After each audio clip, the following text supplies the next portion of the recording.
হাতে গোনা মাত্র 100 টাকা খরচ করে দোকানের মতো নামি দামি ব্র্যান্ডের নশিলা বানিয়ে নিলাম।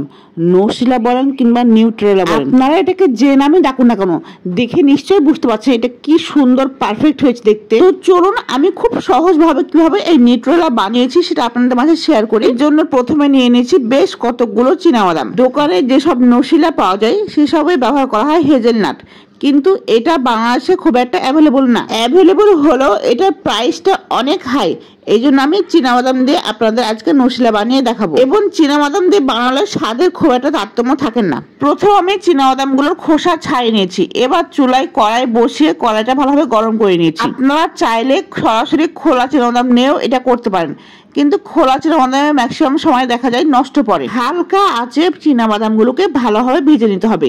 ভেজে নেওয়া হয়ে গেলে দেখবেন চুলার উপর থাকা অবস্থায় বাদামগুলো পিট শব্দ করবে।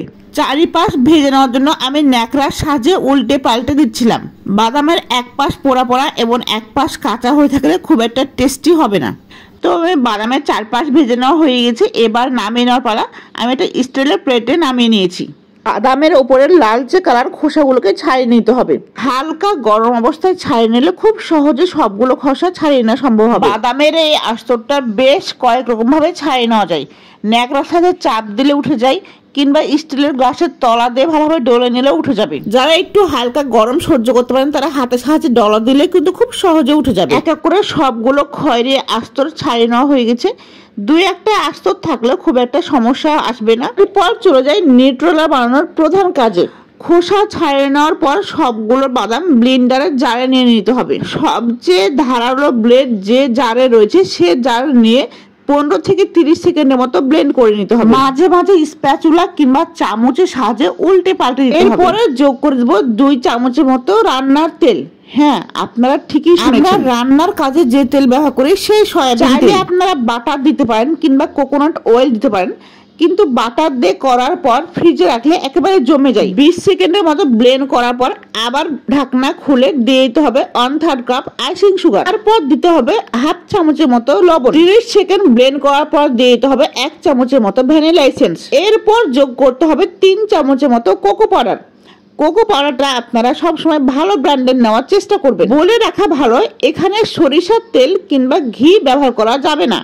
চাইলে আপনারা সয়াবিন তেলের পরিবর্তে অলিভ অয়েল ব্যবহার করতে পারেন। 1 মিনিট ব্লেন্ড করার পর চামচের সাহায্যে ভালোভাবে নাড়াচাড়া করে আবার যোগ করে দিতে হবে 2 চামচের মতো সয়াবিন তেল। বলে রাখা ভালো, এখানে কিন্তু আমি 2 ধাপে 4 চামচ সয়াবিন তেল ব্যবহার করেছি। এরপর 1 মিনিটের মতো ভালোভাবে ব্লেন্ড করে নিতে হবে। চলে আসছে ফাইনাল রেজাল্ট। দেখুন কি সুন্দর কনসিস্টেন্সি। দোকানের নিউট্রেলার থেকে কোনো অংশেই কম নয় দেখতে। এটা ফ্রিজে রেখে 1 মাস পর্যন্ত খাওয়া যাবে।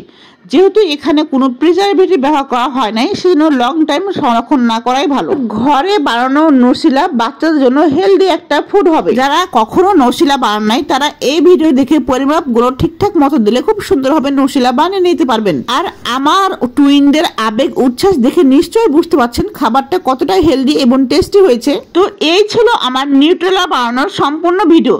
ভিডিওটি কেমন লাগলো কমেন্টে অবশ্যই জানিয়ে দেবেন। ভালো লাগলে লাইক কমেন্ট শেয়ার করে পাশে থাকবেন। সেই পর্যন্ত সবাই ভালো থাকবেন, সুস্থ থাকবেন। আল্লাহ হাফেজ সবাইকে। আসসালামু আলাইকুম।